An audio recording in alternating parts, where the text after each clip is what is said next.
Alhamdulillah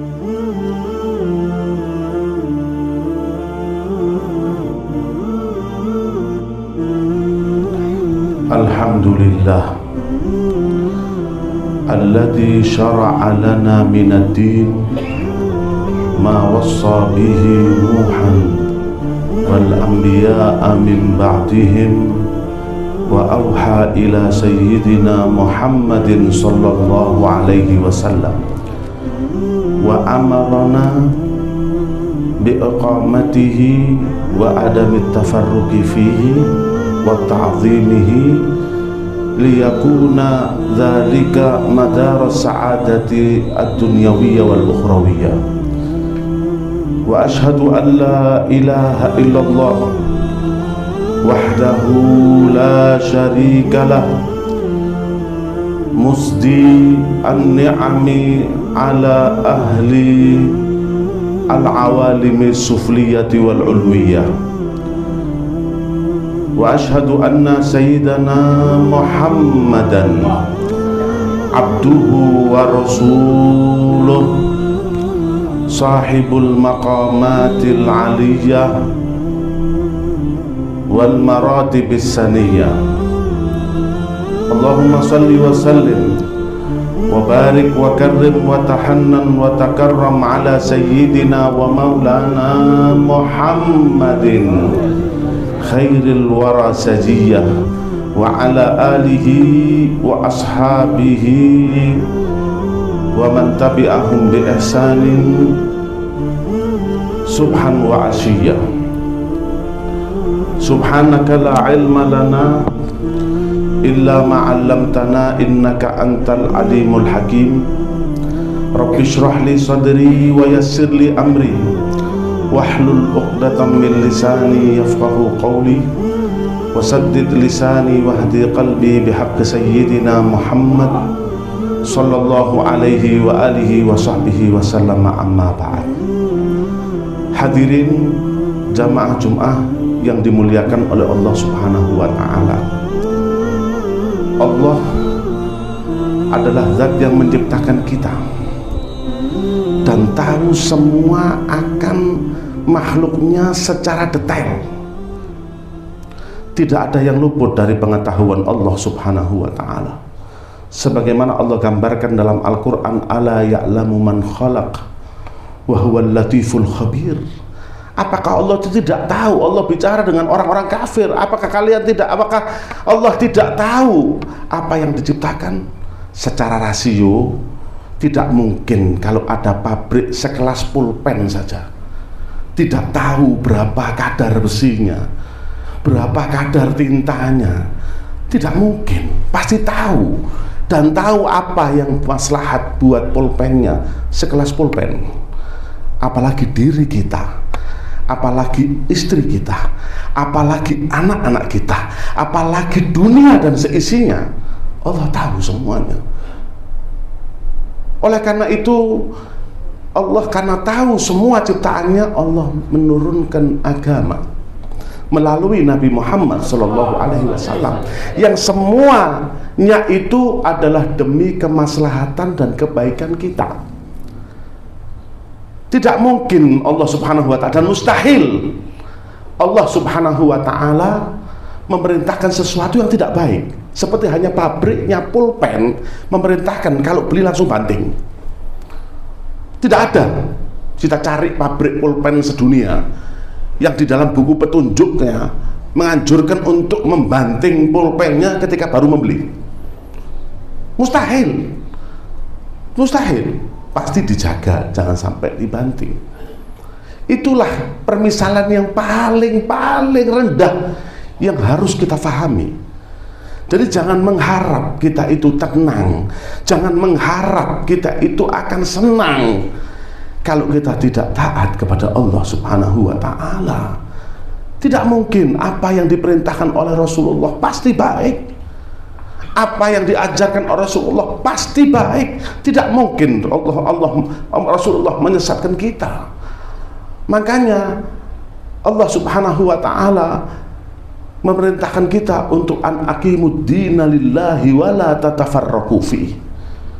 Tegakkan agama, Pertama kali memang sering kita ini mendengar ayo bertakwa, ayo kita berzikir, ayo kita sholat sunnah, ayo kita sholat 5 waktu. Tapi kadang kita melihat diri kita itu katanya kok berat ya. Ada amal yang enteng, maka setiap orang fleksibel. Ada yang bagi dia itu mudah, bagi orang lain susah. Itu amal baik. Tapi Allah subhanahu wa ta'ala la yukallifullahu nafsan illa wus'aha. Allah ini tidak pernah membebankan di atas kemampuan manusia. Sebagai contoh kecil dalam fikih saja, sholat wajib itu kita wajib berdiri. Kalau tidak berdiri tidak sah sholatnya bagi yang mampu. Tapi seandainya kita nggak mampu berdiri, boleh sholat duduk. Tidak ada yang jangan kita menganggap syariat itu berat. Tidak. Kita diwajibkan oleh Allah apa yang kita mampu. Masalahnya sekarang kita mampu dan tidak tahu kalau diri tidak mampu.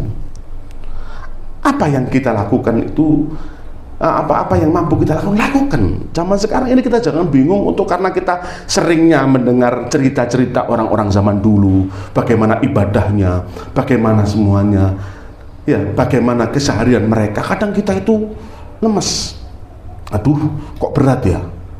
Padahal kita dengan keadaan seperti ini tidak langsung diwajibkan oleh Allah yang tinggi-tinggi, karena itu berat. Kita mulai dulu ketika kita misalnya ya dianjurkan untuk istighfar, contoh kecil saja dianjurkan untuk istighfar, ya kita mulai dari istighfar sehari apa yang kita mampu. Bacaan Quran ya, makanya saya pernah mendengarkan rekamannya Habib Abdul Qadir bin Ahmad As-Saggaf, seorang ulama besar dari kota negeri Hadramut. Kemudian beliau berhijrah ke kota ke Jeddah, ke Saudi Arabia. Beliau mengatakan apa? Dalam urusan Quran saja, kamu mampu baca berapa sudah? Jangan sampai ditinggalkan sama sekali. Ini yang permasalahan amal soleh di zaman sekarang itu ini. Kita meninggalkan sama sekali. Quran seminggu gak dibaca sama sekali. Tasbih seminggu tidak diputar sama sekali. Sholat aja khusyuk, kita punya iktikad kuat sudah. Sholat 5 waktu kalau takbir saya harus khusyuk. Kita mulai dari yang enteng-enteng dulu, dengan niatan, dengan yang enteng-enteng sebagai langkah awal untuk kita menuju ke depan. Karena kalau kita tidak mulai dengan langkah awal dari semua kebaikan, mulai bangun pagi, hari ini apa ya amal baik yang paling enteng bagi saya? Padahal ini tidak perlu hal-hal yang remeh, tidak perlu hal-hal yang berat. Apa yang bisa saya lakukan? Lakukan apapun itu ya, yang bisa kita lakukan, kita lakukan. Karena kalau kita tidak seperti ini, kita akan tidak sampai ke tujuan. Orang kalau mau ke Surabaya, diem saja di rumah, gak sampai-sampai. Mau sampai ya mungkin gak sampai. Tapi kalau dia mulai melangkah keluar rumah, kan orang ke Surabaya saja harus ada langkah awal. Minimal dia mandi, kemudian dia pakai baju. Langkah-langkah awal di dalam rumah itu ada. Kemudian keluar selangkah, 2 langkah ke depan rumah, kemudian naik mobil, baru sampai Surabaya. Tapi kalau kita kadang-kadang di zaman sekarang ini miris. Kenapa? Melangkah awal saja tidak mau. Maka saya pernah baca dalam satu kitab, ada seseorang itu melakukan perjalanan jauh untuk mengunjungi saudaranya atau temannya. Dan perjalanannya itu ribuan kilo, jauh. Ditempuh itu mungkin waktunya panjang. Ketika sampai di rumah saudaranya atau temannya, dibuka pintu, kaget. Kalau permisalan zaman sekarang ini orang Lawang ingin menjenguk keluarganya di Jakarta jalan kaki. Kalau zaman dulu karena belum ada mobil. Kemudian ketika saya sampai, dia kaget. Hah? Kamu orang Lawang? Iya, kenapa? Bagaimana kamu caranya sampai ke depan rumah saya di Jakarta ini? Jawabannya singkat, dengan memulai. Mulai itu adalah titik taufik dari Allah Subhanahu wa ta'ala. Tugas kita mulai. Apapun kebaikan, mulai dengan langkah yang kita tahu. Walaupun menjauhi hal-hal yang itu untuk urusan ketaatan, menjauhi hal-hal yang haram juga gitu. Hal-hal yang haram sering kita lakukan. Ayo mulai awal. Apa yang kita mampu? Misalnya kita melakukan, misal contohnya ada hamba Allah melakukan maksiat sehari 1 jam. Ya apa kalau hari ini mulai saya kurangi 10 menit aja.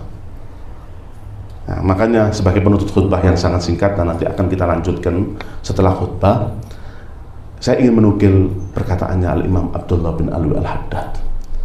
Beliau pernah mengatakan, man lam yastati' aw lam yanshid li fi'lil khair kullihi fala yanbaghi lahu an yatrukahu kullah.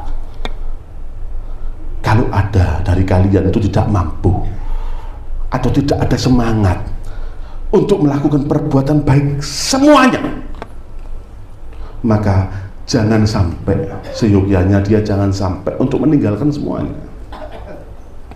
Jangan sampai meninggalkan semua. Kenapa? Bal yang bagilahu au kama qala bal yang bagilahu an yaf'ala ma yastati'u wa ma yatayassar alaih. Enak. Jadi yang dia mampu dan mudah. Kadang kita ini ya, dalam kehidupan sehari, di depan kita mudah, tinggal selangkah kita melakukan baik, ditinggalkan. Ini kelemahannya hidup kita di dunia ini. Semuanya, saya tidak mengecualikan siapapun, bahkan diri saya pun mengalami, saya akui, mengalami. Kadang sudah di depan mata tidak mau melangkah, dan mudah. Nah, kemudian kenapa? Karena fa'innal khair yad'u ba'duhu ila ba'd. Karena kebaikan itu kalau Anda lakukan, dia akan menarik yang lainnya. Wal qali was-saghiru minhu yajurru ilal kabir. Yang sedikit, yang kecil, amal-amal yang kecil itu kalau kita lakukan, dia akan menarik amal yang besar.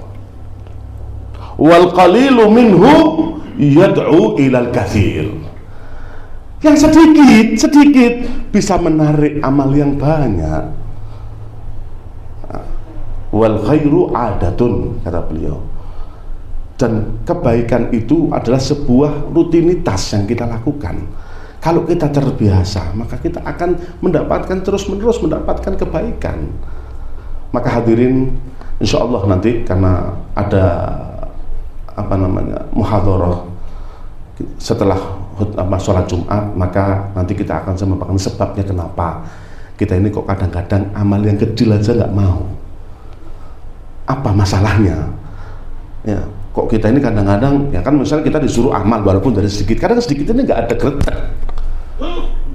Apa masalahnya? Maka insya Allah kita ikuti penyebabnya setelah khutbah Jumat. A'udzu billahi minasyaitonir rajim. Bismillahirrahmanirrahim. Wal 'asri innal insana lafi khusrin illa alladziina amanu wa 'amilus solihati wa tawasaw bil haqqi wa tawasaw bis sabr. Barakallahu li wa lakum fil Qur'an azim wa nafa'ani wa iyyakum bima fihi min al-ayati wa dzikril hakim. Aqulu qawli hadza wa astaghfirullah li wa lakum wa lisa'il muslimin innahu wal ghafurur rahim.